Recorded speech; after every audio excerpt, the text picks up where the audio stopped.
ఇంట్లో ఉన్న దుష్టశక్తిని తొలగించుకోవటానికి తప్పకుండా ఈ విధంగా చేయండి. ఇంట్లో ప్రతిరోజు ఉదయం, సాయంత్రం ఇంట్లో దీపారాధన చేయండి. ఇంట్లో ప్రతిరోజు సాంబ్రాణి ధూపం వేయాలి. ఇల్లు ఎప్పుడూ కూడా చీకటిగా ఉండకుండా గాలి, వెలుతురు ధారాళంగా వచ్చే విధంగా చూసుకోవాలి. ఇల్లు తుడిచే నీటిలో 3-4 రోజులకొకసారి పసుపు, సముద్రపు ఉప్పు వేసి ఇల్లు తుడవండి.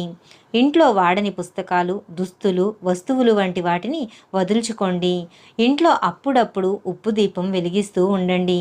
వారంలో కొంత సమయం మంచాన్ని, పరుపుని ఎండలో ఉంచండి. పిడికెడు రాళ్ల ఉప్పును ఎర్రటి వస్త్రంలో వేసి మూట కట్టి ఇంటి గుమ్మానికి వేలాడదీయాలి.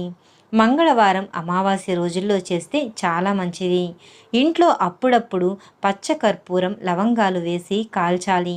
ఈ విధంగా చేస్తే దుష్టశక్తిని తొలగించుకోవచ్చు, లక్ష్మీదేవిని ఆహ్వానించవచ్చు.